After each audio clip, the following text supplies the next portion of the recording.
guys, magluluto po ako ng munggo. Ayan po yung aking ingredients. Mayroon tayong tomato, onions, garlic, at saka yung chicken floss. Ginawa ko po siya yung leftover po na chicken. Hinugasan ko at sirinidid ko po.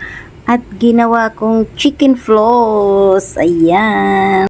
Maglalagay na tayo ng mantika sa kawali, guys.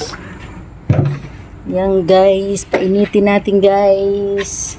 Para ilagay natin ang ating garlic at saka onions. Ayan, guys.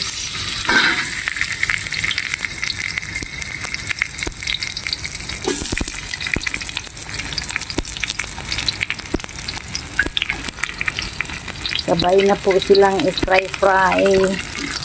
Kasi yung garlic po dito ay hindi siya gaano pag nauna mo siya madaling masunog. Kaya sabay-sabay na sila, guys.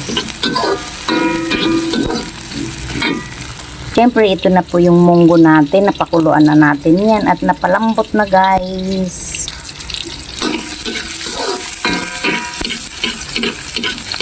Halo-halo hanggang maging light brown po ang ating garlic at saka onions.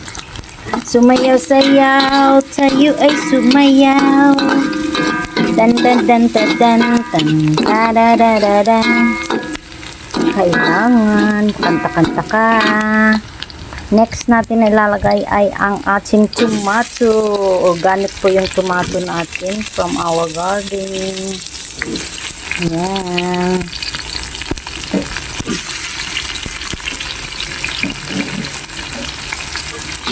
Halo-haloin. Sige, nalaglag yung isa. Tomato po sa garden natin.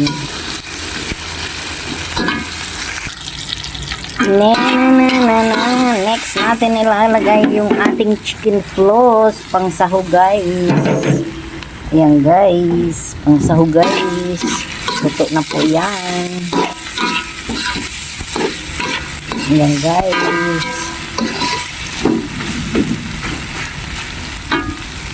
Ayan, guys, ilalagay na natin yan, guys, sa munggo natin, guys, kasi luto na po siya eh. Ayan, guys, luto na munggo.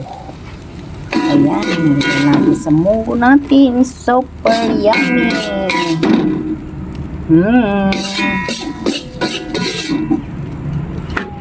Yun, sarap. Uy, lagyan natin siya ng sabaw na kaunti, guys. Kasi kaunti ang sabaw.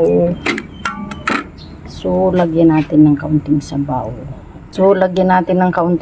Guys. Ayan, kasi maglalagay tayo ng ating tawag dito malunggay at saka alugbati leaves.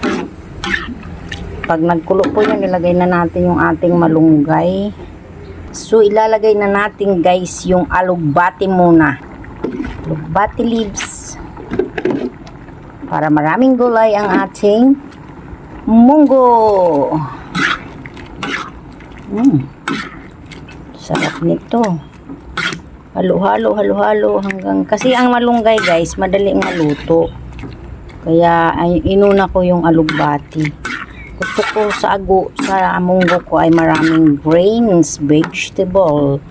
Lahat po yan ay organic. Yung munggo ko po ay organic po yan.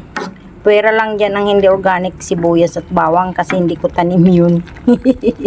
Next natin na ilalagay, guys, ay ang malunggay leaves. Ayan, guys. Moringa leaves. Alam nyo ba na napaka nutrition ng ating gulay? A lot of nutrients and vitamins. Ayan, wag na natin siyang i-overcook, guys, kasi mainit yung ating So, please subscribe my channel, Susana Bartolata Mix Vlog. Luto na, guys, ang ating munggo. So, bye-bye na muna, mga guys. Please subscribe my channel, Susana Bartolata Mix Vlog. So, tatakpan na lang natin siya, guys. At maluluto na siya, guys, ng sarili niya. Kahit yan lang ang kainin nyo, guys. Perfect na yan sa tanghalian. kahit walang kanin guys. So, please subscribe my channel, San Bartolata Miglab. Love you all guys. Bye!